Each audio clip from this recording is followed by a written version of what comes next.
मध्य प्रदेश की सियासत में एक बार फिर सियासी घोड़े दौड़ रहे हैं। ज्योतिरादित्य सिंधिया और भाजपा में गए उनके समर्थकों को कांग्रेस ने बारात में नाचने वाला लंगड़ा घोड़ा करार दिया है। दरअसल 2 दिन पहले राहुल गांधी मध्य प्रदेश की यात्रा पर थे और उन्होंने 3 तरह के राजनीतिक घोड़ों की बात कही थी। उनके इस बयान की व्याख्या अब कांग्रेस के प्रदेश अध्यक्ष जीतू पटवारी ने की है।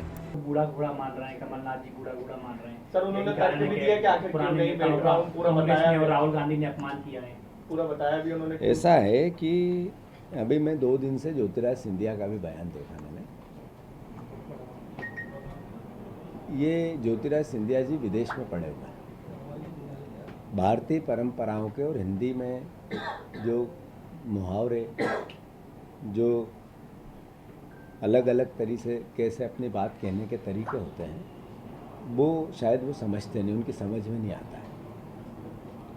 मैं मानता हूँ कि जब राहुल गांधी जी का पूरा वक्तव्य आया तो उन्होंने कार्यकर्ताओं को मोटिवेट किया। उन्होंने कहा जो काम करेगा, जो अच्छा बहादुरी से लड़ेगा, पार्टी उनके साथ खड़ी रहेगी। एक और तरीके के लोग होते हैं जो सरकार का जब सत्ता आती है तब वो अपना व्यू बनाते हैं, पर वो पार्टी के ही होते हैं।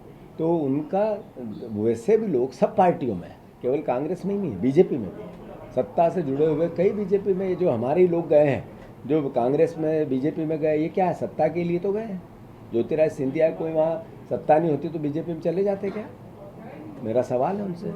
और इतने साल तो नहीं गए, और जब सत्ता हमारे पास थी, जब उससे पहले थी, तो वहाँ भी गड़बड़ हुई थी।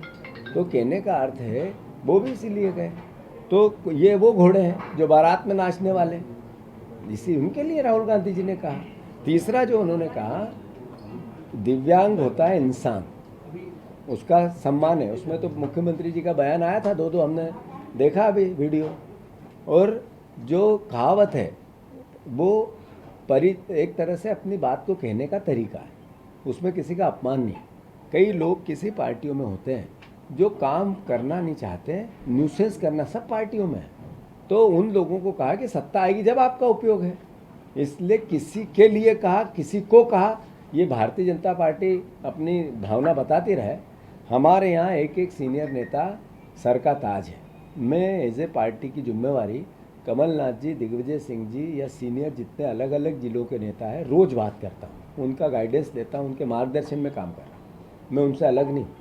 मैंने हर बार कहा है मुझे पार्टी बनानी है सत्ता में लाने के लिए। एज ए अध्यक्ष जिम्मेवारी राहुल गांधी जी ने मुझे ये कहा है कि समन्वय करने वाला अध्यक्ष जिले का होना चाहिए, तो प्रदेश अध्यक्ष के लिए भी जिम्मेवारी है।